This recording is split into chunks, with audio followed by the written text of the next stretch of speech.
sound acceptable to the mayor and council, a brief overview, and then more specific to the city's TIF districts? Yes, that would be wonderful, thanks. Awesome.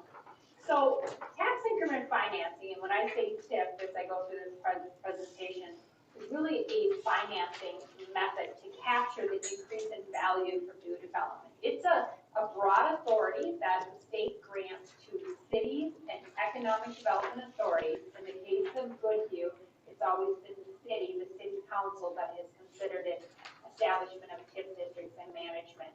And why it's pretty powerful authority is because while there's a requirement that a plan is drafted and notice is provided to the county and the school district, the county and school district do not have veto power over a city establishing a TIF district.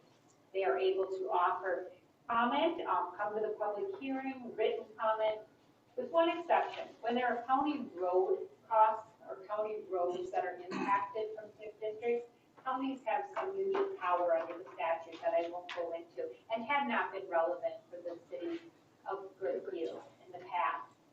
So tax increment financing, I say it captures the increase in value. So it captures, if you have bare land, it is the taxes that are generated on a new building that goes on bare land. And it includes all of the local property taxes. It does not include the state general property tax that applies for commercial property. And you are not able to capture school referendum taxes as part of the TIF district. But all of the other taxes can be captured. But the city can't do whatever is so determined is appropriate with those dollars. State law is very prescriptive on the use of how you spend tax increment revenue once it is collected, and it must be for specific purposes consistent with why you established the TIF district. You might say, well, what does that mean?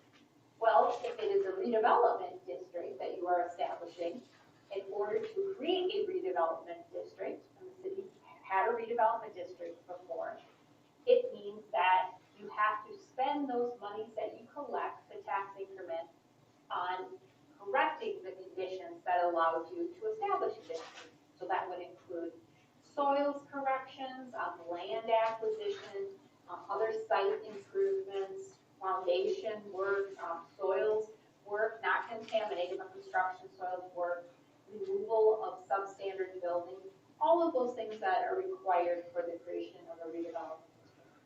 The other type of two districts that I believe would be relevant to the city is an economic development district. The city in 2021, and I'll get into that in a moment, did establish an economic development district. Economic development districts are focused on jobs, the creation of jobs in the region. It can only be established with some limited exception for manufacturing, warehousing, distribution. Cities with population under 5,000, and the legislature just in the last week changed the law. It used to be if you were 10 miles from a population center, 10,000 or more, you could do something called a small cities economic development district, which gives you some authority to do it for purposes other than manufacturing and warehousing. But other than that, economic development is really focused on jobs, manufacturing, industrial. The other type of tax increment financing district is housing districts. A few years ago, there was a project that was before the city of Goodhue related to the senior proposal for a senior apartment proposal. And that would have involved an affordable housing district. For an affordable housing district, a certain number percent of the units have to be leased, rented to persons that income qualify. And I won't go into the specifics, but there's specific criteria for a housing district that when the term affordable is defined. So really, big picture, that is what TIF is. TIF is about allowing a city or an authority to capture taxes for a defined period of time, and depending on the type of district, the period is defined by state law, to assist that project. And lastly, there's something in the statute called a but-for test, meaning when the council establishes a TIF district, in that resolution, you make a finding that but for the tax increment financing assistance that is being provided to a project, that the project would not be feasible in the reasonable near term. Doesn't mean that on a piece of property that nothing would get developed. It simply means that the council is making a finding that that project that is being proposed and the specifics thereof would not be feasible without TIF. And typically, cities' authorities rely on professionals like myself and others to help with that finding and reviewing a developer's pro forma, their proposed source of funding, their loan, their returns with and without TIF to support the finding that the council makes. TIF is very complex. I tried to just focus on a high level, and before I go into talking about the two specific outstanding districts for Goodhue, Mayor, I'd like to pause if there are questions from the council that I could address at this time. Anybody have any questions? Not the present. Are No. there different numbers of years that for, that this will be in force? Depending on if it's, economic development or housing or, I mean, is there something like 5 years or 9 years? Great question. So for a redevelopment district and a housing district, the city has the authority to go up to a maximum term of 26 years. The way the law is written, 25 years after the first year of collection. So 26 years, long term, to collect. You don't have to go up to that term. You might say, well, how do you decide that if we don't do a maximum if we're reviewing a project? It goes back to that but-for finding. You're not seeking to improve the developer's returns for the sake of improving their returns. You're just seeking to provide assistance at a level that is necessary for the project to be feasible. And that includes necessary so that their debt service coverage meets the minimum that their lender would require. A certain level of return that when it's multiple investors, that it's at a level that would attract investors in order to make that project feasible. So that's for a housing and redevelopment district. For an economic development district, the maximum duration is 9 years. You can go less than that, you cannot exceed the 9 years.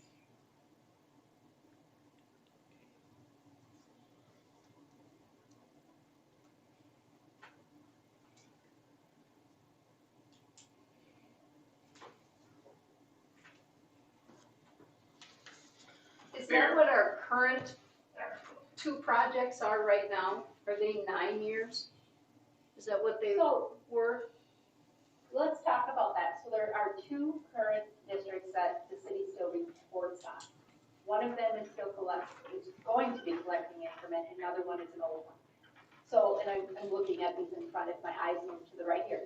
So TIF District 1-3, referred to as the Egg Partner, that district was established a very long time ago in 1998. It was decertified in 2017. You might say, well, what does decertified mean? Decertified means that you are no longer then collecting tax increments from the district. Once a district is decertified, it does not necessarily mean that the fund used to account for that and those tax increment dollars closes. It still means they're tax increment dollars, so you can't close a district and then move those dollars to the general fund. So this is a very old district. The city has some broader flexibility than a current district would. It was a redevelopment district. And for example, and I had this up to tell you, so this is at the end of 22, and I think, Joe, this total is probably pretty close today. The balance was about 110,000 in that fund. A lot of that came from increment that was not used at the time to reimburse for costs. The city, with some exception, and if once you're ready to that point, you would want Bob and myself to look at what your plans are. But you have some flexibility to use those dollars, and you may wish to use them because then you could be done with that fund and close it. While there are dollars that are still outstanding, you need to annually report to the state auditor in a very detailed way. I work with your staff and just recently shared with Jill the reports for fiscal year end 2022. There's a cost both to that reporting, there's a cost to in your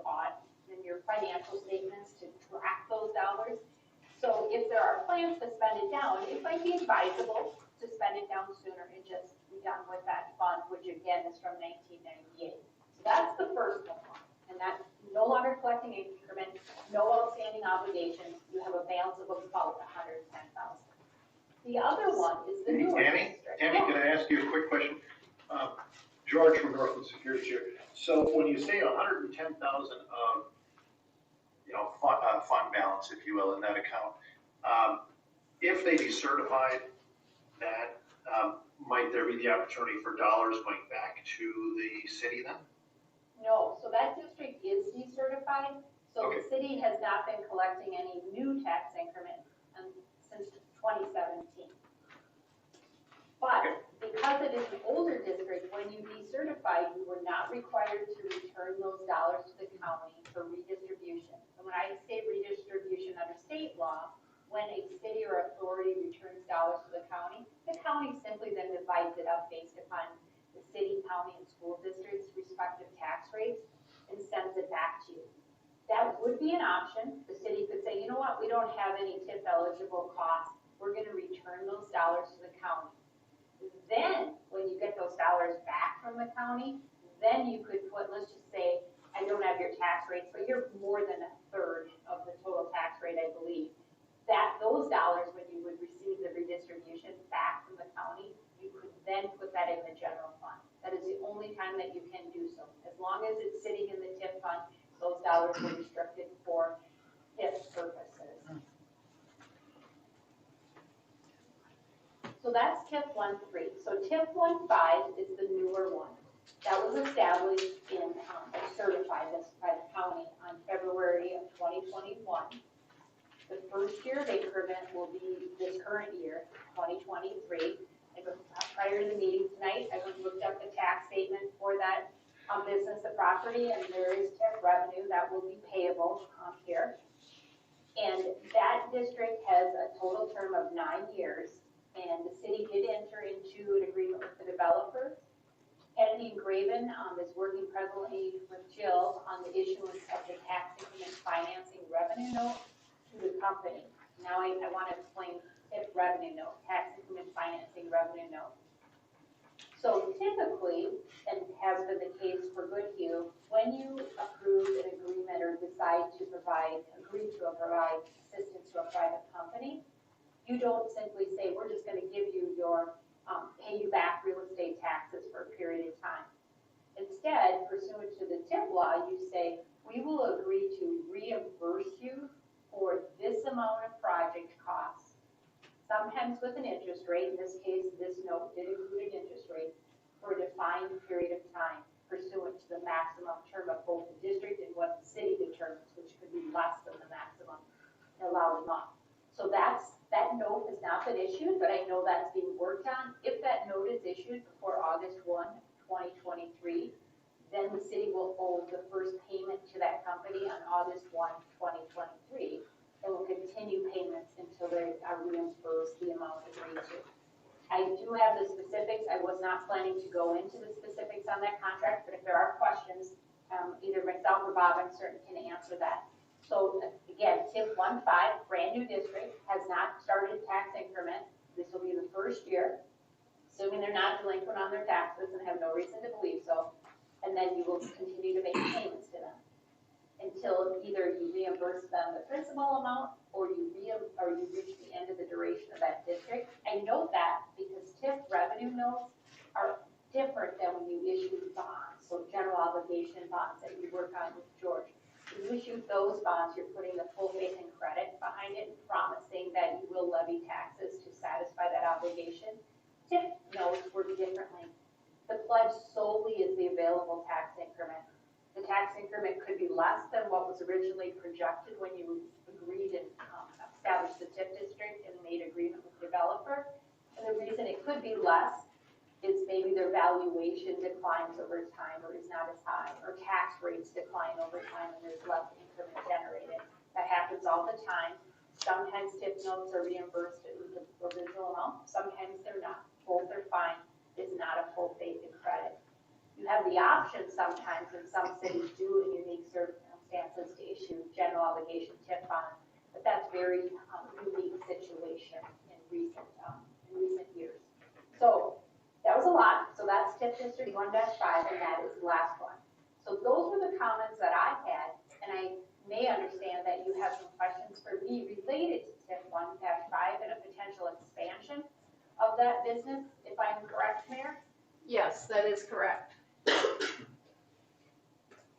So I don't have all the facts, but let me just speak in general terms. So I did work on TIF District 1-5 with the city. So with that expansion, if the total increment and would be within the original budget, then what would happen, and if the expansion was within the boundaries of the established TIF district, there would need to be no action by the city, meaning the developer would build the expansion, it would increase the amount of increment that would be generated from that district, which means you would pay the developer off faster than what was originally anticipated.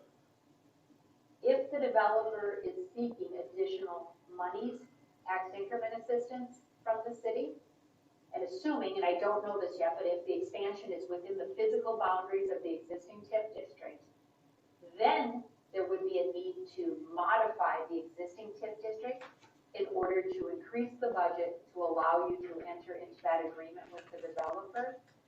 A modification of a TIF district that increases the budget, the amount of increment that you're planning to use, is very similar to establishing a new TIF district. You have to go through the same process. You need to do the same notices to the county and schools. You need to hold a public hearing, and then following that public hearing, you would adopt a modified TIF plan.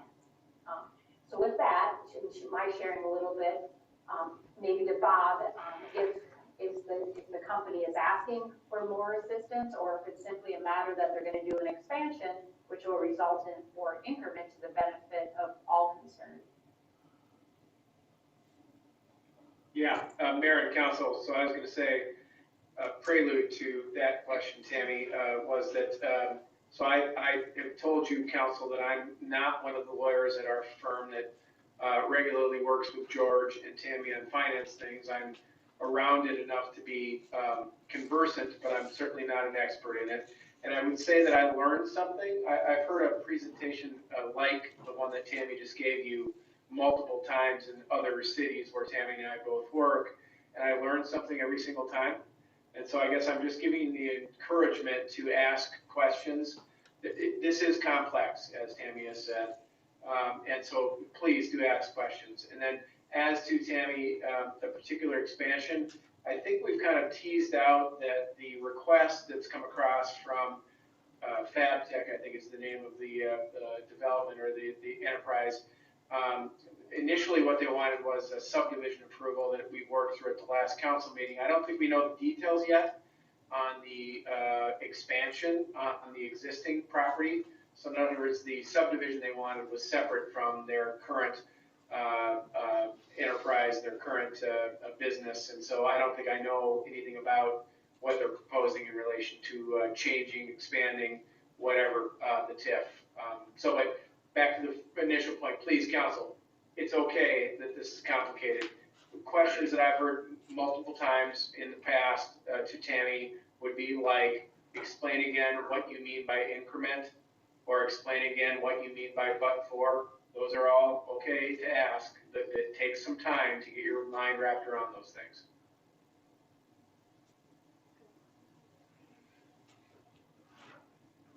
Okay, let's go for increment then. What that is. Is it okay if I jump in really quick?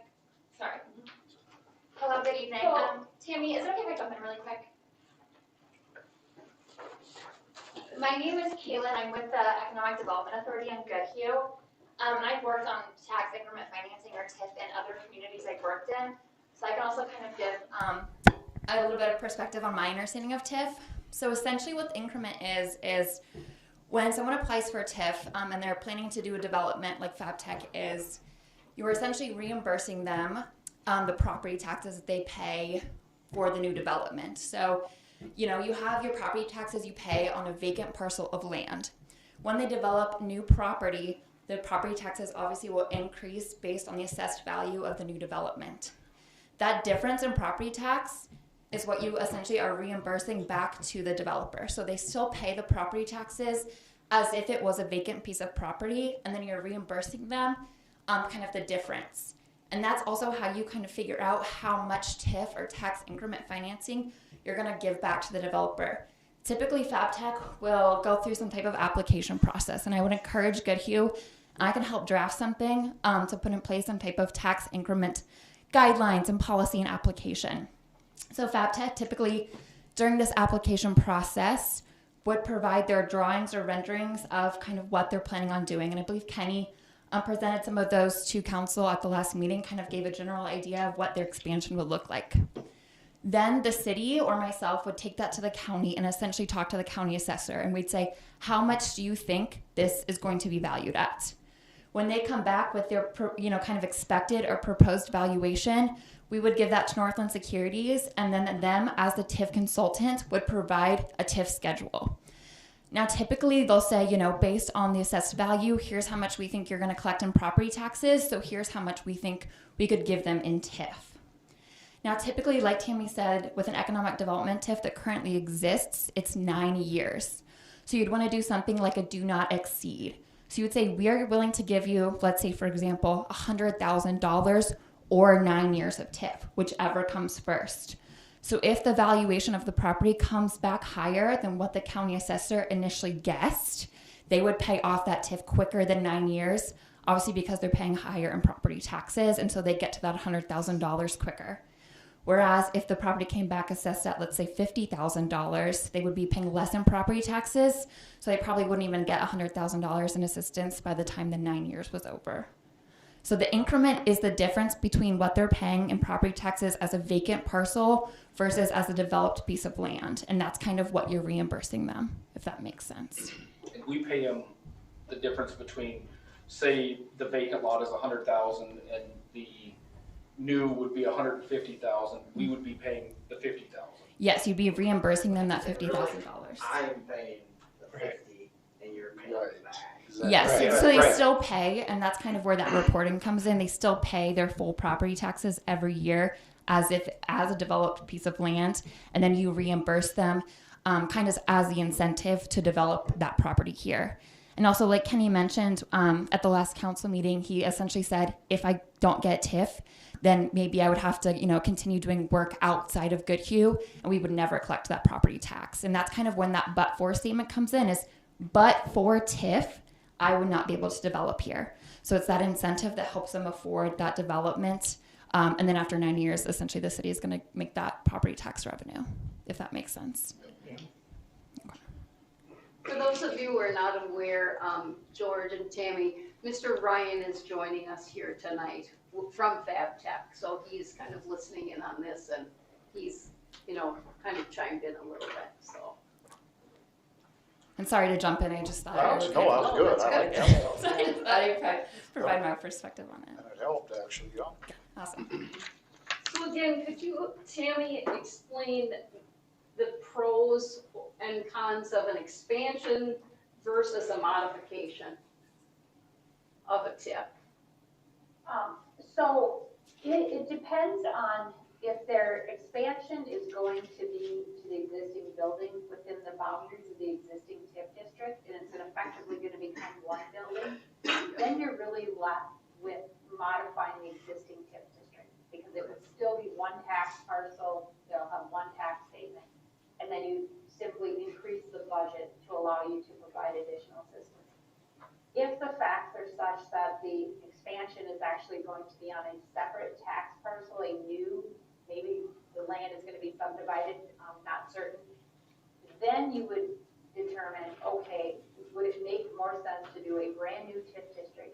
From the company's perspective, I believe the answer to that is yes, as far as the pro, because they would then get the full 9 years of increment on the new project.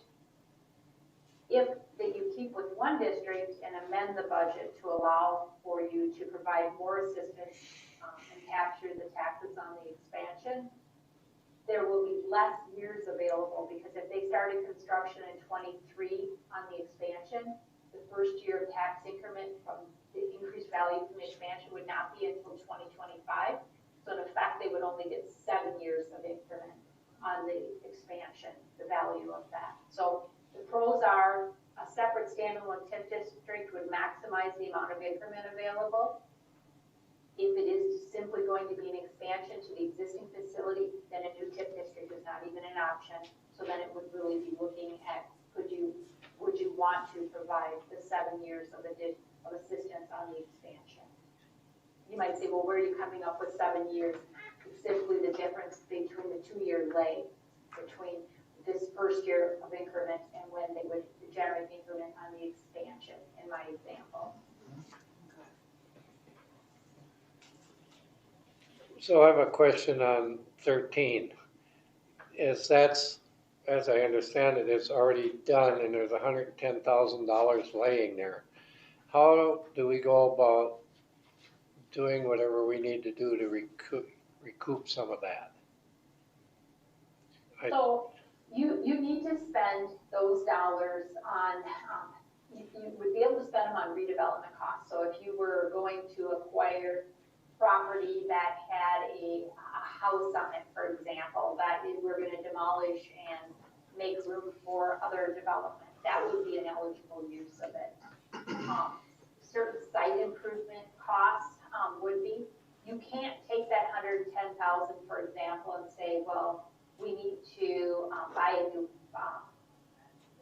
piece of equipment or something like that. It's not general dollars. It's restricted for use for TIF eligible purposes. Or you could, which is the option I was outlining, say, you know what, we're just going to send that $110,000 back to the county.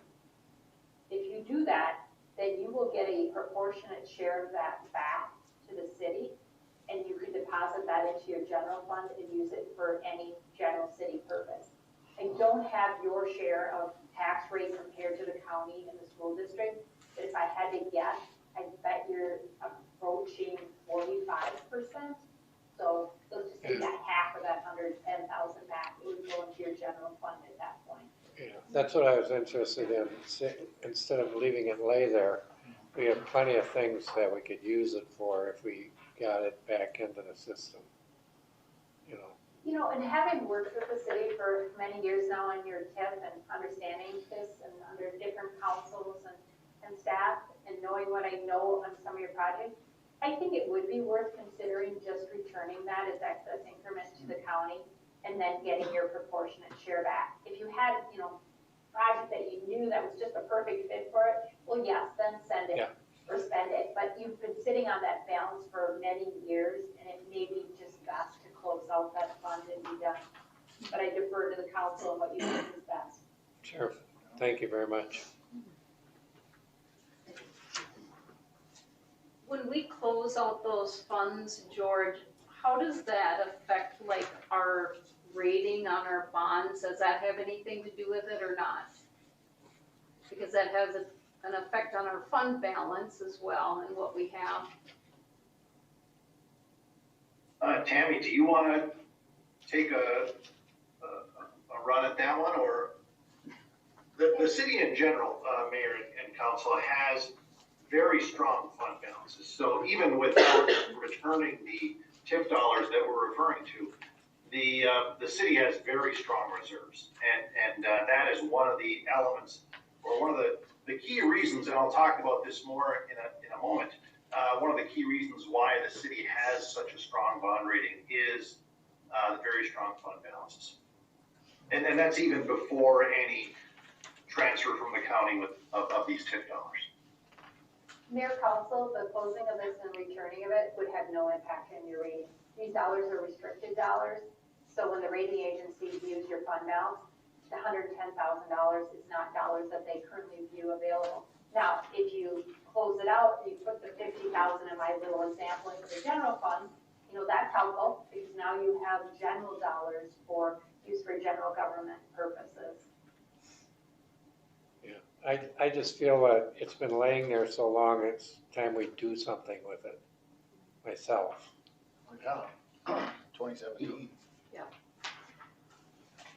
Mayor, council, for the benefit of the council and for Jill, if you decide to do that, well, you can do through a motion. There's no specific resolution or action It's simply approving that expenditure, because it's an expenditure that Jill would then write a check to the county and under a letter, explain what those funds are and returning, and then the county, pursuant to the statute, then would redistribute those funds. That money that's been sitting there that long hasn't been developing any interest or anything like that, is there any interest being made on any of that money? Jill would need to speak to that. I can say that, let me see for the current year. There has, over the life of the district, there was about $1,200 of dollars in total reported interest. In recent years, there has not been any reported interest to the state auditor's office on that. Now, Jill may manage it in its entirety as part of the city's of investments or funds and just not allocated to this district. I don't know the answer to that, but I can just speak to there's about $1,200 over the life of the district reported as interest, investment earnings.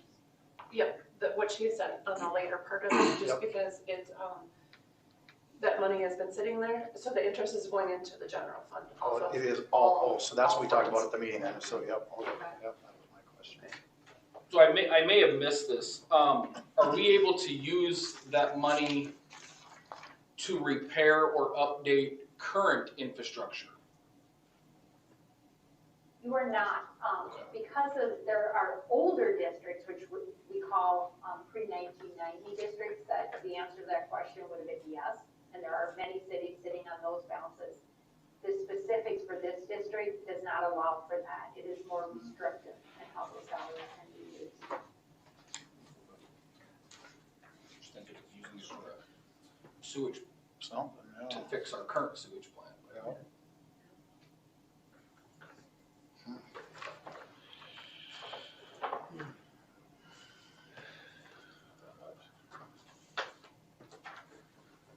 So was there a TIF done for the senior living complex?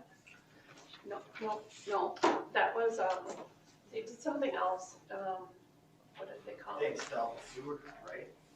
Yeah, they spent $105,000, they had to run the sewer differently. And the water. Yeah, the sewer, the water, and it cost them $105,000, but they paid for it upfront, and then the city reimbursed them for it. so if we close out the Ag Partners, then that would just leave FabTech that we have. Yep. And then currently moving into creating probably a modification of the current TIF district, since it's an addition Yep. to the Yeah. existing building, Right. correct? Okay, Yeah, and those would be the only things that are open for that. great, okay. Is the new land, It's separate. so the addition to the building wouldn't go on that new, okay. Nope. So yeah, I guess it would be a modification to. Huh. So Tammy, could you just explain, as we look at establishing a modification for this TIF district for FabTech, what that would look like, kind of a brief synopsis, so we can kind of wrap our heads around that? Sure, so, once you determine you're willing to consider that, then typically Jill would ask me to put together a calendar for the process. And the process would start with the city council calling for a public hearing and notice of the proposed modification of TIF District 1-5. Then Northland would draft the modified TIF plan. That TIF plan would then be provided to the school district and the county at least 30 days before that public hearing for their review and comment. Then the city council would hold the public hearing, and following that public hearing, there would be a resolution that you would approve, that would approve the modification. Then that would be submitted to the county informally as a modification, as well as to the state auditor's office and the Department of Revenue. And Northland takes care of that that process on behalf of the city. Following the approval, the resolution approving the modification, then you would, and I would defer to Kennedy Grave and Julie, who's been working with the city, Bob's colleague. on either whether she would recommend amending the existing development agreement with FabTech or potentially entering into a new agreement. Based upon my experience with similar projects, it's more likely it would be an amendment to the existing development agreement versus a new standalone agreement. And what is the time frame on this approximately? Great question. Typically about 60 days, because we need that 30 days for notice to the county and school. We could cut that shorter if needed. It's just between when we gather the information about the facts and draft that plan. Typically it's 60 days, but if you said, you know what, we need something shorter, we would work with the city and FabTech to accomplish that. Sometimes, and may or may not be necessary, city councils hold special meetings, for example, for the public hearing in order to shorten that time frame.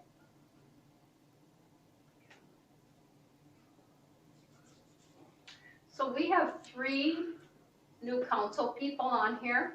So could you please kind of tell us the pros of doing this? Sure. The reason that you would do it, and again, I don't have any facts, so I'm speaking in generality, is that there would be a finding and Northland would assist with the financial review that, back to that term, that but for this assistance, that this expansion would not go forward in Goodhue. That is why you would do that. This is the only reason you would do it. If this project was feasible without assistance, then you should not provide additional tax increment financing assistance. I assume, given the facts for the first one, and frankly where the economy has gone since then, including cost, I'm guessing that it's probably I will receive information that would support that in similar projects that I review, but I don't know that today. So to answer your question, why would you do this? You would do it if you find that the benefit from increase in tax base and increase in jobs and wages is a benefit to the city. Thank you. Anybody else have any questions? I'm good. Well, I think we should get this on our next agenda so we address it. Yeah. Bob, do you have anything that you would like to add? No, Mayor. Tammy always is better at this than I am. So, but just to note, there is a fair amount of information required, needed from developer, from landowner seeking to expand to sort of prepare the document. So, to the extent council wants to move forward expeditiously, we need everyone to sort of be together on that and get the information to Tammy and George and Northland to get us moving forward.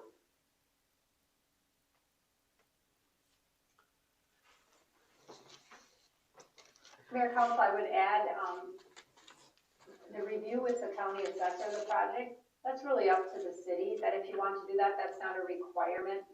Typically, we would look at comparable projects. In this case, there's an existing building. When cities seek a minimum assessment agreement, that's when the developer agrees to a minimum value. That's when early review by the county assessor is very important because the county assessor has to sign off on those minimum assessment agreements. That was not part of the agreement development contract last time. And given what I understand, the limited facts about the expansion, that is not something that Northland, and I can speak for Bob's colleague Julie, would recommend to you as necessary.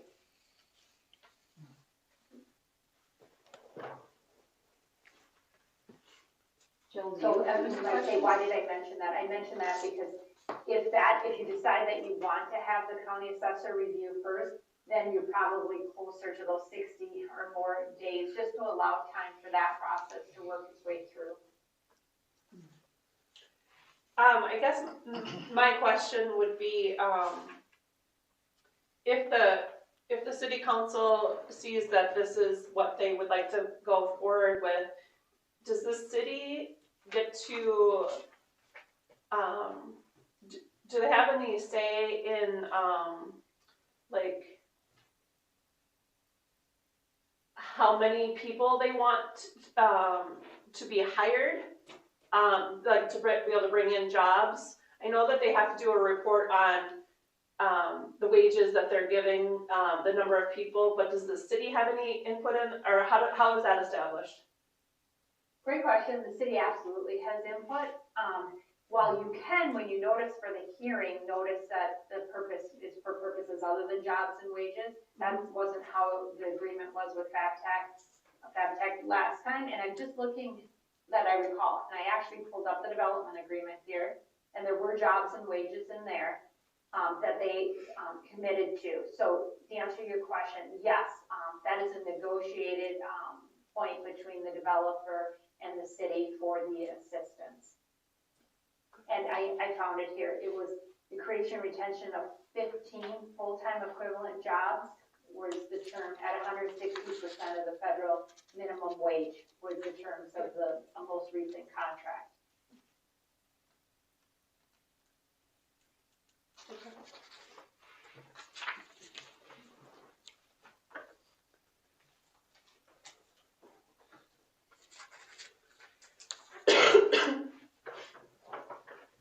Kaylin, do you have any questions? I don't think so. Okay, good. Anybody else? I'm good. I'm good. You good? I'm good. I was writing down what I was reading, it's all on here. I was writing notes down, it's all here already, so.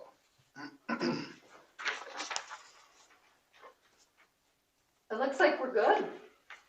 Well, excellent. Well, thank you for the opportunity to present to you this evening. And if there are questions, let Jill know. Otherwise, I will look to Jill on what you may decide and how to proceed on the topics that we covered. So thank you very much. Okay, thank you. Thank you, Tammy. Thanks, Tammy. Thanks. Okay. All right. A lot of decisions to make. Okay. So we can go and move on from there. So I think we're done with the TIF. So Thank you. thank you. You bet. Yep, Thanks, we'll Kenny. be in Thanks for touch, coming. Kenny. Thank you for coming. Okay, so next on the agenda is the City of Goodhue finances. Which packet is that? This one?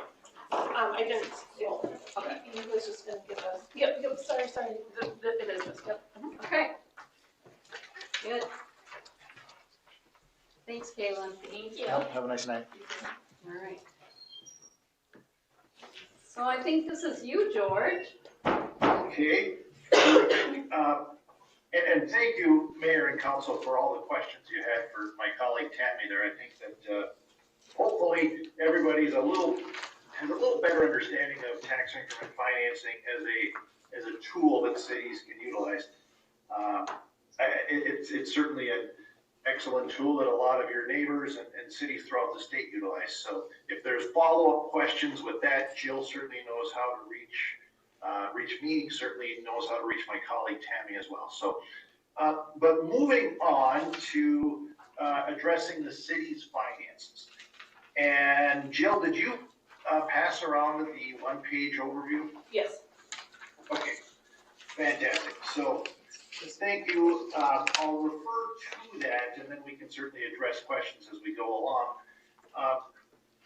So this is, Mayor, just intended to be kind of a high-level discussion, if you will, about the city's bond rating, some of the key elements that go into the assignment of the bond rating, and our review of some of the city's funds. So I'll jump right in where it says review of the City of Goodhue's existing bond rating. And right there in the first line under general fund reserves, it talks about the city has a AA- bond rating, which is honestly a very strong bond rating.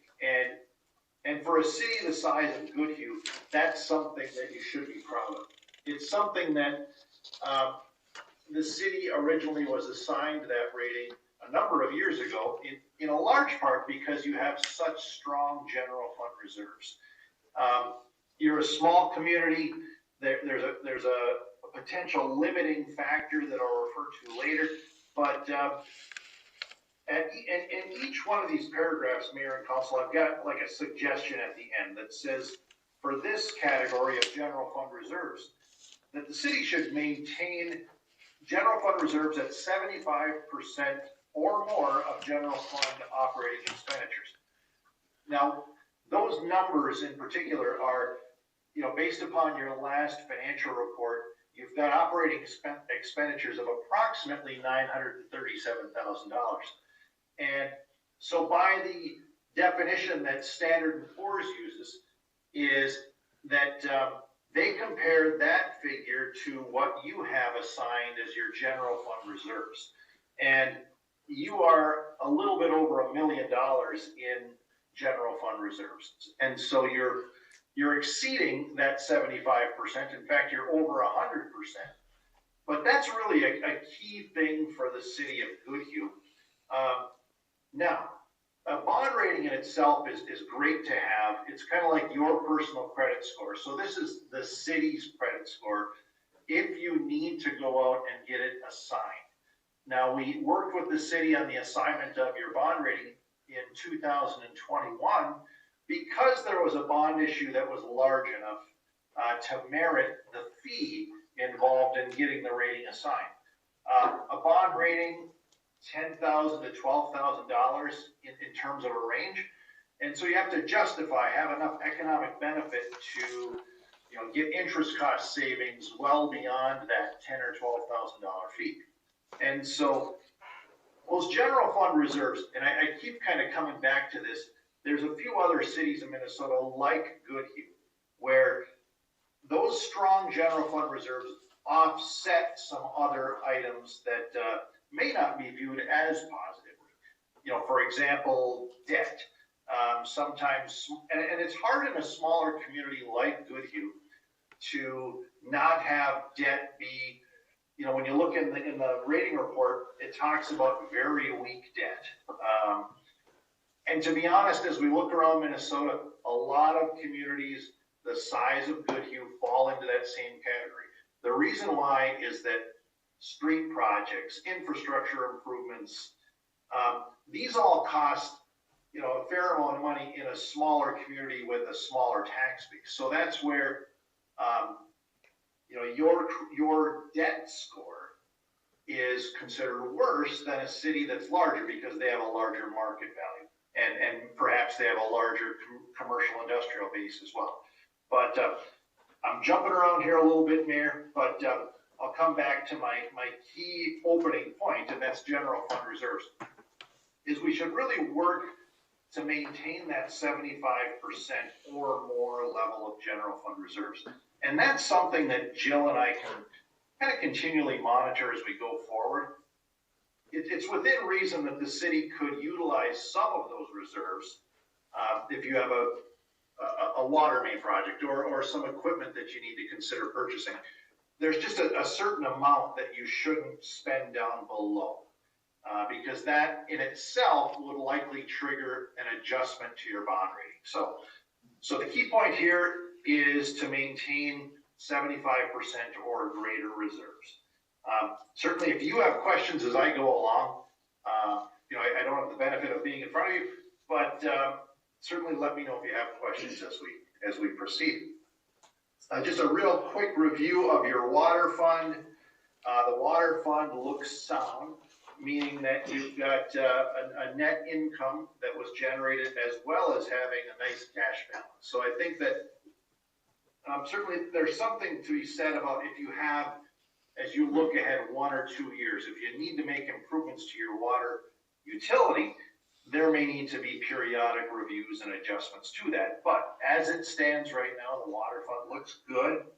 The sewer fund, and maybe this is not news to you, but the sewer fund had a net operating loss as well as has a negative cash balance in that account. So my suggestion, I know you've got certainly the regional sewer facility that's been in discussion for several years. But you may need to be considering a review of your sewer rates. And if you're already doing that, great. But that's one utility that certainly looks like it may need a little adjustment. City policies. This is one where, in terms of a bond rating and how you get scored. Management is one of those criteria that actually you can influence perhaps the most. And city policies is one where perhaps Jill and I could work on bringing forward to you, the city council, 2 or 3 policies that may help to enhance your score. Those policies would be, you may have an investment policy, or you defer to the state of Minnesota's state statutes as it relates to investments. It's good to actually formalize that. And we've got a lot of cities that we work with throughout Minnesota that we can work on, providing a good example for the city to consider. That one is pretty straightforward. Your fund balance policy, according to the rating report, is informal, meaning that you haven't officially put that into a written format of a formal policy that says, I believe you have an informal target of 3 to 6 months of general fund reserves.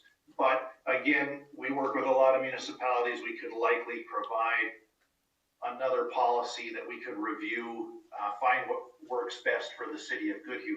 It's good to just, again, take that from an informal target to formalizing that, council. And then finally, one is called a debt management policy. This is one that's a little bit more recent that the rating agencies are asking for, and that's a policy that kind of guides when you can borrow, what kind of debt you can borrow, what length of financing. It kind of defines a few parameters that you may wish to have in a policy. So those are 3 policies that, over the next year, certainly we could probably work with Jill and bring forward some of those to you for review. I think that would really enhance your management score. That again can help to maintain that bond rating. The final one that I note here is financial report versus audited financial statement. And the city of Goodhue, as you probably already know, does a financial report. I think there's been discussion in the past, should we upgrade or should we move our city to a more enhanced type of financial reporting and have an audited financial statement done? That's a limiting factor, according to the bond rating agency, is not having an audit. Now, that in itself is not going to lower your bond rating, that you don't have an audit. But it says it rather clearly in the report. If you do have your rating, or rather your general fund reserves, fall beneath 75% of operating expenditures, due to the fact that you don't have an audit prepared, you'll very likely see your rating adjusted lower. So I'm not saying here, Mayor and Council, that you should move to an audit format, as I know that costs significantly more money than having Jill prepare the annual report. But just for consideration, that's just one to keep an eye on. One thing, Council, that the rating agencies like to see is that what they like to have is rapid amortization of your debt. So as they look out or look at your debt profile over the 10-year period from basically 2021 forward, that 84% of your debt is retired within the next 10 years. So that's a positive. You don't have a lot of longer term debt. In fact, that 84% moved ahead from 21 to 23 is very likely closer to 90 to 95%. So overall, Council, I would say this is a very good overview. I certainly noted the sewer fund, may need to have a bit of an adjustment there, but overall with the general fund reserves, Jill and I, like I noted, could work on enhancing some of the city's policies. And, certainly you've got the project that was talked about before from a tax increment standpoint. I think the house is in good shape. And so I'll work with Jill and certainly Council, I can address any questions you may have, but work on the items that I noted here for kind of action in the next year. I can certainly address any questions you may have, Mayor and Council. Addressing the sewer fund, in light of the fact that we were awarded our $10 million, this bonding session. In conversations with Wanamingo, Pine Island, and Zumbrota, it has already been determined that we're gonna have to really look at that rate study. And I know that Wanamingo has looked at raising their rates $2 just on their base rate. So I mean, we really have to evaluate and get kind of caught up, because we don't want to shock these people when we have to raise the rates. Sewer rates are going up across the state, and we're very much lagging behind, correct, Reese? Yeah, so we have to look at that very carefully and readjust that and try to figure out when is gonna be the most appropriate time to do that. Is it better to do it twice a year, once a year? I think those are things that we're gonna be looking at in the next weeks ahead very closely. No, that's terrific, Mayor. It's good to be proactive in terms of rate setting and rate review, because it's better to have some incremental steps even before those projects occur. Because if you know or have a good sense of here's where you have to be by, say, 3 years, 5 years from now when the project is up and running, that you take those incremental steps so it's not just a big jump in 1 year. So I think that's a good move to take, is reviewing that sooner than later.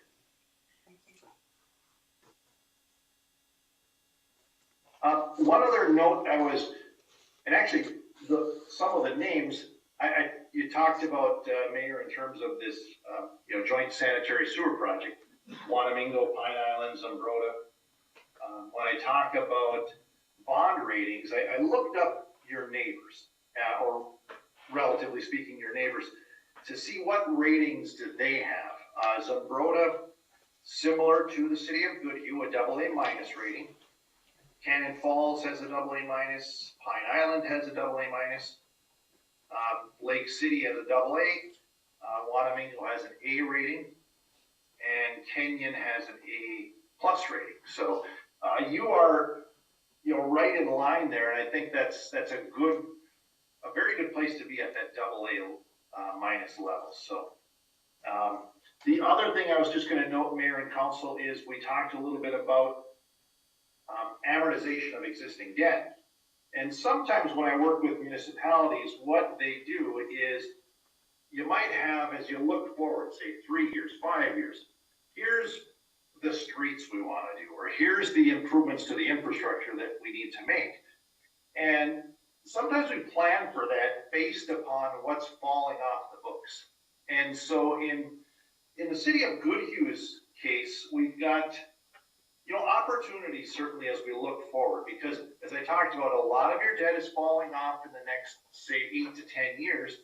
There are gaps, if you will. There's years where you see a pretty significant drop in principal. And so again, that as you're planning for future improvements, and I know the sewer utility project aside, this would be more so kind of those local street utility improvements, or municipal building type improvements, etc. But certainly we have to take into account the debt service commitment that you'll have as part of that sanitary sewer project. But we can help you look at and maybe work with Reese on, if you come up with, here's your list of infrastructure improvements we have to make, street projects, etc., over the next 5-8 years, and I think Reese has actually worked with you on this, is we can kind of help you layer that in. Ideally, what you don't want to be doing is adding to the burden, but rather looking at those opportunities when debt is falling off, and then potentially layering in new bond issues for new infrastructure improvements. So that can be something we work on with you going forward, but good way to plan for improvements, Council.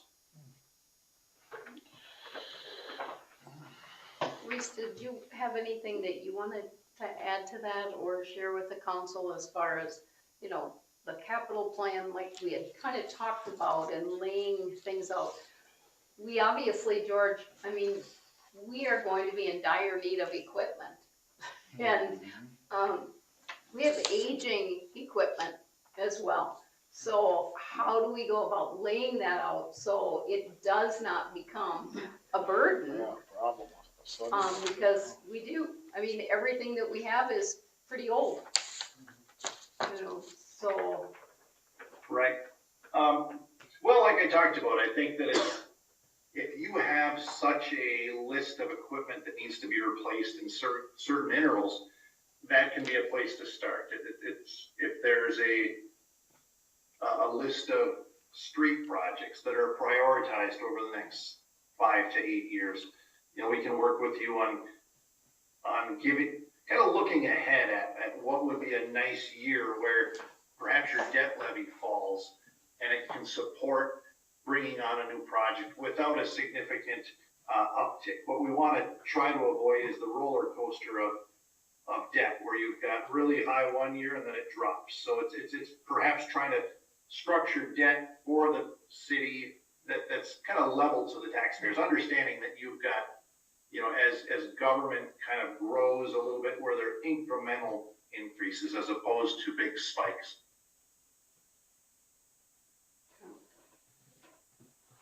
I think I'd chime in a little bit.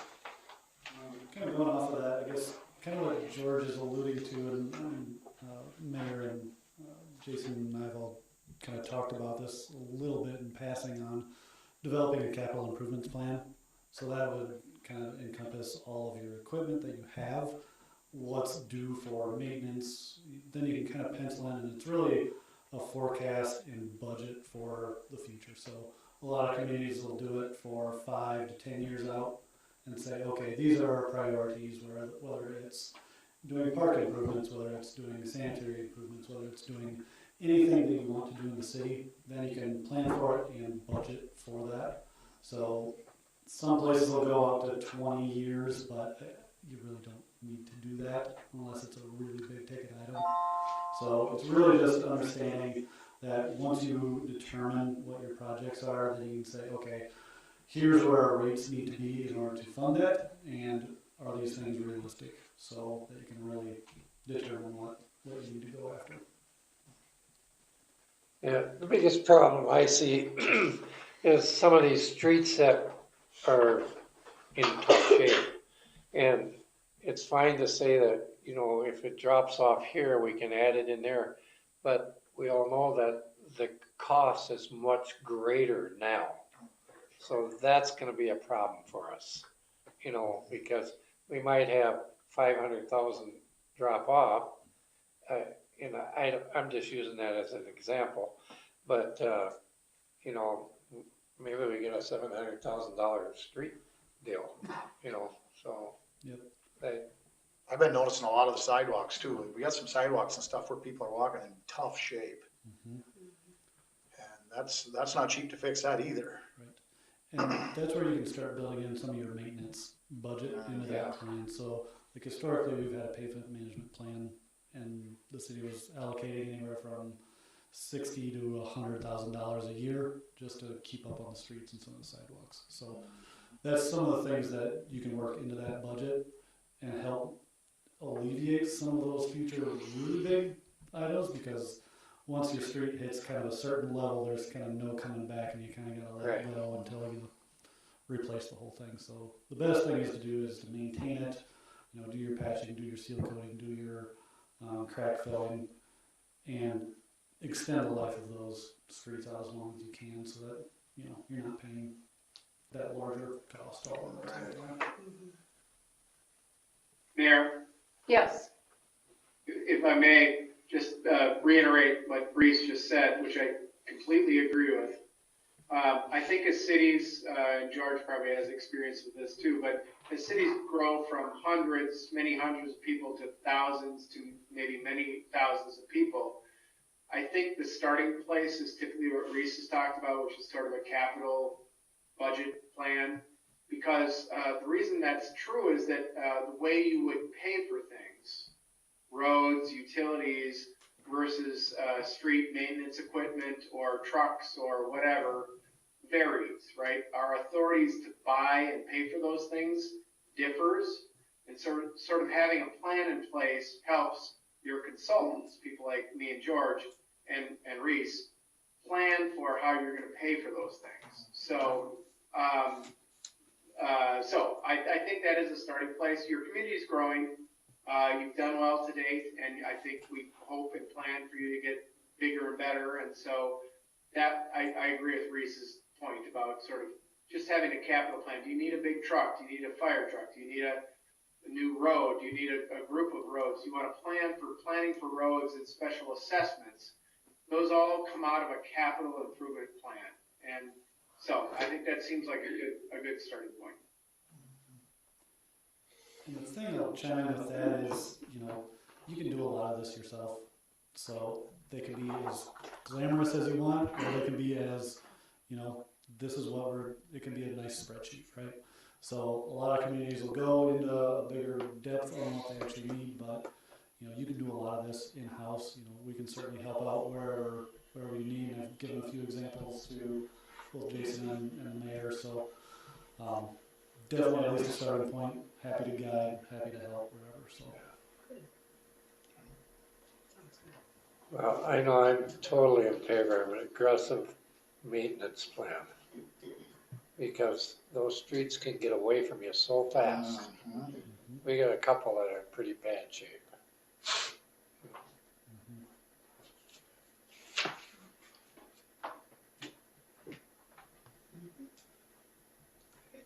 Other questions, council?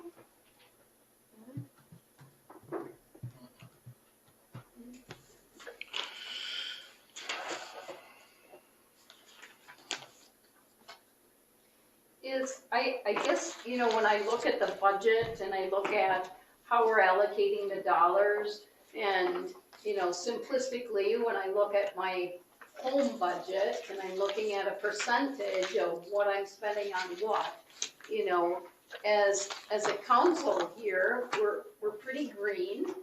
Some of us anyway, about how those dollars are allocated and what percentages are put towards what. Is there any formula that is used as far as, I mean, when we're looking, you know, how do we address what is for salaries, what is for streets? So eventually we have an allocation and a percentage amount? Good question, Mayor. I would say there's not necessarily a blueprint out there for a city the size of Goodhue. I think there's, you know, we do a lot of, and I agree with Reese on, I know I'm moving around here a little bit, but doing some of this work of the capital improvement plan in-house. Certainly Northland is one of those firms that you could engage to put together a plan.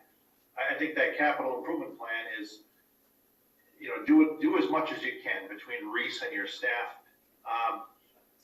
The financial management of your community, that's something Northland does with municipalities. We put together these financial management plans that look out 5 to 10 years, work with your current funds, work with you know, projections in terms of salaries, of increases in the cost of government, et cetera. And I don't know that is a tool necessarily that we need to look at yet. I think it's something as the city grows, that might be a good tool to consider. In terms of what, again, coming back, Mayor, to is there a kind of a format or examples that we can say for you know, communities your size? You know, we can certainly look and see if we can provide an example report that was done for a municipality your size, but I wouldn't say that there's you know, everything fitting into you know, this particular playbook, if you will, for managing your city.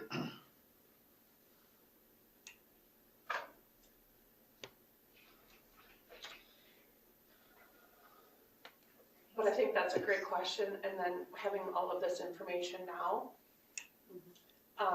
will help us get it laid out, Right. to take to take the big Just look have a at little it. better understanding of it, helping me, yeah. No. You know, I think as we've kind of moved forward in the last, 6 months even, and no slight to you, Mr. Vost, but we've had to use your services quite a bit, and it adds up, and George, services such as yours, so we're trying to be as, frugal as we can, but we certainly need to use you as our expertise as we do Reese, and so every time when we're picking up that phone, I'm always thinking, okay, is this necessary? Yes, it is, because it does add up. So we are a small community, and I think as a council, we look at that. But because we don't have a city administrator, it does fall on the expertise of Reese and Bob and people who are subject matter experts. So we're certainly cognizant of that. So I thank you for your expertise. I hope we don't have to use you too much. Because it costs a lot of money. On administrators, a lot of money as well. But, so, I definitely wanna start laying out a capital plan if we I'm could. gonna go to the microphone. Oh, sorry. Yeah. Just so everybody can hear you, Jason. All right, I was just gonna add to you guys that we have talked about it. As far as maintenance in public works, we need to start laying it out. But I mean, that goes for all departments too, even the police and the fire department will all have to be part of that plan. So.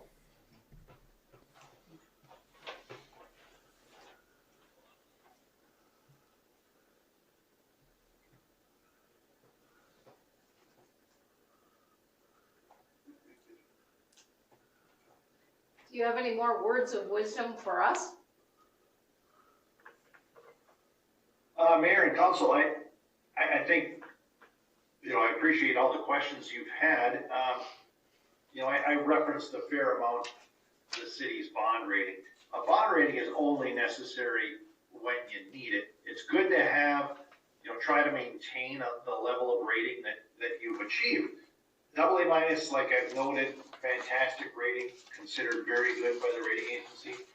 There are certainly a number of times that you need to borrow money that it's, in the past, perhaps it's been a placement at the local bank, where it's instead of $1 to $2 million financing, where you would perhaps do an open market financing with a bond rating, that we've done a several $100,000 financing, placed it with the local bank, worked lean on that, meaning that there's not a lot of cost of issuance because we don't secure a bond rating for that.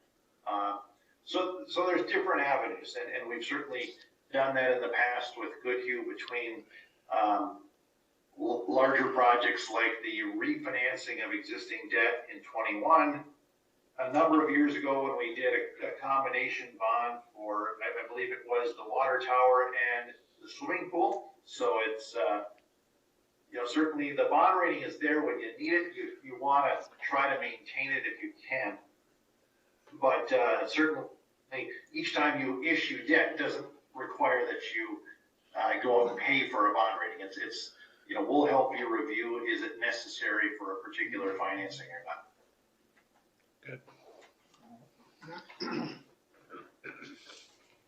Are bonds generally to construct new rather than repair old? Good question. I would say that if you think about street projects, that's repairing existing. Typically, unless you're expanding for a new subdivision or something like that, which you've done for twin home projects in town there.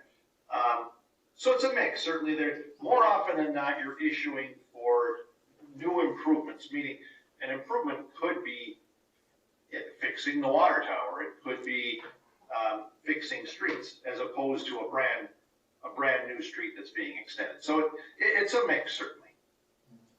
But like Reese noted, as part of your capital improvement plan, I believe what you'll do is, there'll be an element in there that talks about maintenance. And where you don't necessarily, if you're doing a mill and overlay project, you're not gonna come and issue debt for that necessarily. And that might be scheduled in your plan. And so I've come back, and I know the conversation's come back to a capital improvement plan several times. I think in closing, council, and unless you have more questions, certainly that would be what I would recommend is certainly working on that plan. That'll kind of guide future development, guide future projects that the city has.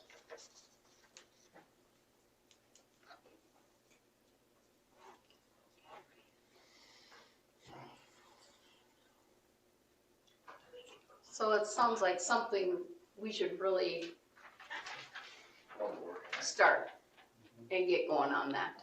So we've got an idea. So Reese, I'll reach out to you. I'll work with Jason and you, and we can talk with Jill, and we'll try to get some things together and see.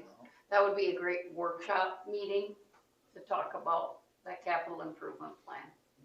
Yes? We do have a pavement. I don't know if any of these new council members have seen it. He already put one together. Yep. Pavement, you've probably seen it. Yep. Pavement improvement plan. Email that to you so you can look at it, I guess.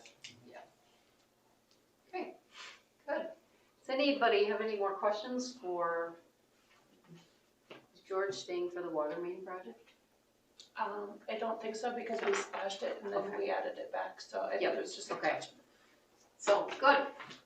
I think, George, you're off the hook. You're done. You're great. Well, and on behalf of my colleague Tammy, thank you for the time this evening. And as we mentioned as well, if you have follow-up questions, please, feel free to have Jill give us a contact. Yeah, well, I thank you very much, George. It was well worth our time to listen to you, because I think there's a lot of questions that we have, and we don't always get the time to do that. So thank you for coming. I appreciate it. Yeah, thank you very much. Thank you, George. All right, so we're gonna move on to the water main project. And that is actually the water main that goes across 58. So there's been several conversations with, Jason has spoken to the Albers, I've spoken to the Albers, Bruce had called me back, Reese and I, we had gone through, we know that to replace that, the cost was going to be, again, what, refresh my memory? It was an estimate now. An estimate. Of around a couple $100,000. Right. Just an estimate. So Jason did determine that they could shut that valve off in the event that there was a leak, but he also reassured us that if there was a leak, it would be slow enough, they would notice it very quickly. Well, I don't know if you're gonna notice it quickly, because it's a 2-inch line. Right. But obviously if But there's a the leak. water levels would drop in the tower, It correct? would take a while before you start to notice it. Right. Yeah. So, But if there were to be a leak, we could turn it off. But Correct. you're probably not gonna see it until water comes out of the ground at a 2-inch. I mean, Reese could correct me if I'm wrong, but it's a 4-inch, I think. Or no, it is a 2-inch. It's 2. It's a 4. 4-inch? That's four. what it is. Yep. Was a 4, went to a Before my 2. time. Now it's gotta be a 6, correct? In order to supply fire protection, Right. it has to be a 6. But it's a 4-inch now, choked down to a 2-inch. So Right. basically, you're getting about the same amount of pressure out of it as what you do out of your kitchen faucet. So if it is to break, it's gonna take it a while before you notice anything changing in flow or, water coming out of the ground. It's not gonna be quick. Right. Okay, so with that being said, then I had conversations with Bob, and he looked kind of into the legalities of it, and the question was, the homestead across the road, was the house there before the hydrant? And yes, it was. So then Bob helped me on that, because the hydrant came after the house. Didn't we discuss that we weren't necessarily obligated, or, no, we weren't held liable. Yeah, so Mayor and Council, just back to Jason's point. So originally, MnDOT, I think, advised us, as I recall, us, that was very new, so, you know, us being you guys before me, that the city would have to move the water main, that to do the roundabout, required relocation or digging deeper the water main or whatever. That was gonna have to happen. We objected, I think, with respect to both the water main and the gas line separately. And we sort of worked that out that in fact the gas line would have to be moved, but MnDOT eventually, Jason, correct me if I'm wrong, came back and said, no, you're deep enough currently that we can get this done without impacting you. That's correct. Is that right? Yep. Yeah, so as we sit now, put aside what the water line does, which may not even be a main, maybe we can't even call it a main because it's so low capacity, but, you know, put aside what it does. To the extent MnDOT's wrong, right? They've said we don't have to move it. They go out there, they do their roundabout, they wreck our line, and break it. They're gonna be obligated to pay to fix it. So, I mean, as we sit now, we don't have to do anything to prevent the line from being impacted by their project. If they impact it, if they break it, if they wreck it, they're gonna have to fix it, okay? So then the question is, as to, okay, this is the right time to upgrade that line, to make it bigger, to make it a higher capacity line. What I've said to you, Mayor, is that to the extent we only serve one property owner, which I understand is the case, a farm site, and that farm site was built prior to the water line going across the road, and the farm owner understands and has always understood that we can't fight a fire with that water supply. The fact that water supply won't fight a fire we're not gonna be liable for that. So, do we have other reasons we want to upgrade the line? Sure, if we have other reasons, Jason may have other reasons, future development or subdivision of the farm or whatever. But if the only reason to upgrade the line is to fight fires, we have no legal obligation to do that. We might want to do it because it's the right thing to do. As Mayor, as I said to you, if we knew that this farm was selling to a new family and they had 100 kids there and, you know, there was some public policy reason to fight fires there, then we should do that. You know, that's something you should consider. But we're not legally obligated to improve our water line given that the farm pre-exists water line. So, I mean, this is a policy question, not a legal question, I guess is what I'm saying. So in my conversation, Mr. Albers had called me and we talked about it at length, and he understood the cost to the city. And he said, we don't use that. We use it once a year when the kids all come home for Christmas, when we need extra water pressure and extra water. He said, we are really, you know, we know you can't fight a fire and there isn't gonna be enough hose from that hydrant to get to the pig barns. He says, we know you're gonna have to do drop tanks anyway, just like you did the last time. So he was okay. He said, you don't need to replace the water line for us. We know that that's a lot of money at this time for the city. And so we didn't, I said, you know, eventually down the road, maybe, you know, but he said, don't feel like you have to do it at this time for us.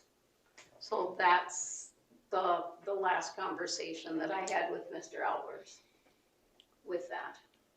Well, and my biggest concern was that valve hadn't been turned in years.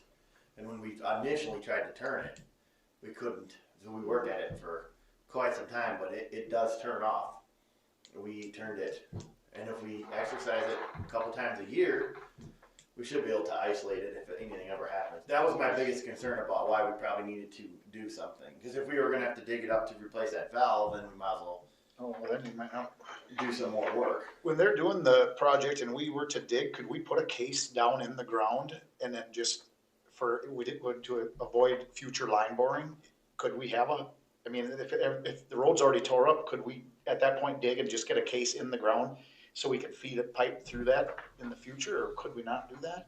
You could. Cause that would be a substantial savings too down the line. If we did have to move the line, that to me, I don't know. Cause the road would be up, we'd have a case across there, something to feed our 6-inch line in.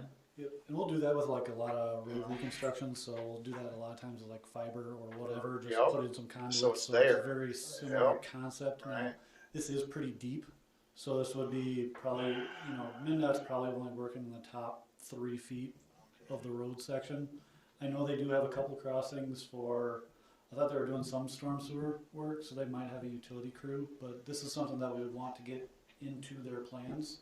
Well, And so if we wanted to, we would want that to be part of that project. And then they would probably, just bill it back to the city for the design and the. And the placement of the liner, yeah. Right. Yep. That'd be something to think about, but. Correct me if I'm wrong, Reese. I've gone to enough of the meetings for MnDOT. They're not gonna disturb 58 at all to where would this water main would have to be placed. So it would still have to be jack and board underneath the road. Where they're working, okay. Yeah, so they would still be separate. Yeah, it might not need to be bored. They would just have to have an extra utility crew that would then be able to dig, 10 feet Beyond, right, before they, okay. And so then what that generally entails whenever you're doing a utility crossing, they're usually gonna have the trench that they're gonna put in the pipe. So we would have like a steel casing underneath. And then they're gonna have to build up and out so that they have a stable trench. And usually that's at a 1-to-1 slope. So you end up with kind of an envelope of, if you're 10 foot deep at a 1-to-1 on either side, call it a 20 to 30 foot swath, that then they usually reinforce, extra on top. So there would be a little bit of extra cost into the pavement section so that you don't have, those big bumps that sometimes you'll see if you're going on the highway where there's a culvert or something going across it. So might be a little bit of extra cost there, but I'm guessing because there is such minimal utility work on there, you're probably paying a little bit extra than normal, but, probably still a little bit less than what you would do on your own. So kind of depends on, like you said, if there is ever long-term development on the east side that we want to include. I don't ever see that I ever don't happen. I don't foresee that ever happening. I don't either. No, not in our lifetime, Right, no. So, yeah, just maybe you have to leave well enough alone then, I mean. I think so. So a little bit of comfort, with it actually necking down to the 2 inch, it's kind of encased within most of the future roundabout area. So it's not good practice to do it, but having it within the 4 inch line is, in this particular instance, a help. So what would be your recommendation, Reese? To put in a casing? I mean, if there's ever going to be anything to the east, yes, put it in. Yeah, that's what we talked about in the meeting, but we just didn't foresee any of that happening. Right. The other thing you'll have to consider is if there is development to the east, you're gonna need to get sanitary sewer across as well. Oh, absolutely, you'd be digging anyway then, you'd be digging. So at that point, you kind of have to do a little bit of future planning on what depth that would need to be, because I'm certain you're not gonna gravity feed it all the way from the edge of that property all the way down. So you're probably looking at a lift station, and there's a little bit more thought that would have to go into that. I would think that if there's future development other than what we have out here, north would be the direction. That's the way it's going. You don't have to cross any roads, you don't have any of that stuff to contend with.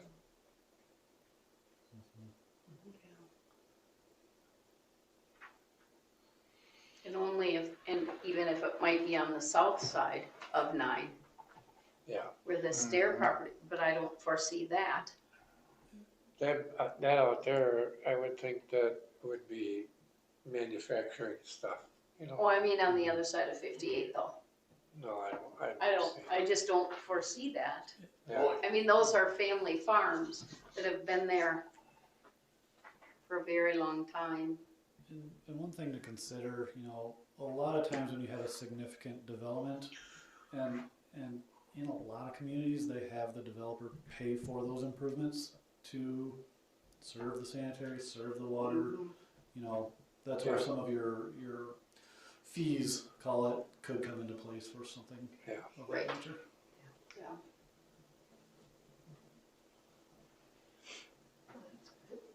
I mean, but if you were to just develop on the south side, there'd be other probably places you could hook onto that main and bring water across also, correct? Yeah, to the south, I mean, really to the southwest. If you were on the south side of 9, yeah, there's southeast corner of town.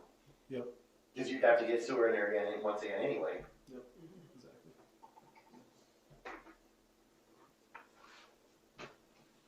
So I guess the Well, recommendation would be. I see it as, like I say, going north because I don't see developing a town with a farm in the middle of it. A farm building site and all that. I mean, he's got a big hog operation there. That's a lot of buildings. Yeah. You know, and that's not something you're just gonna tear down and go move some other place. Mhm. So, and I don't see having a big farm right in the middle of town.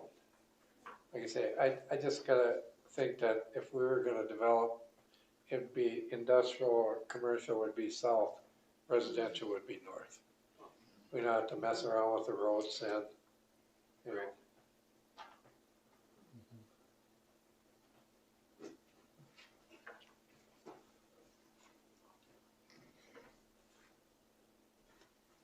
So I guess as far as I'm concerned, if you guys wanna leave the main and we know we can turn it off, I mean, the worst case scenario, something would happen. We'd have to shut off more than just that main, most of Broadway, get somebody in here to dig it up.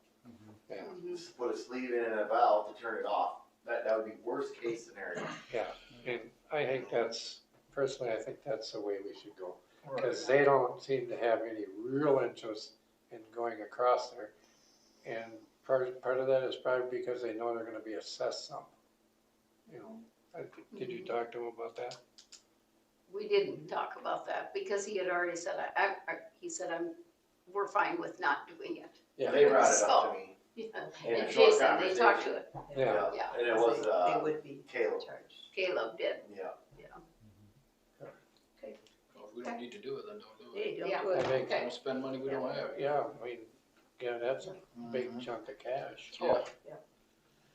So Bob, do we need to make a motion on that, or is it just something we're just not moving forward on?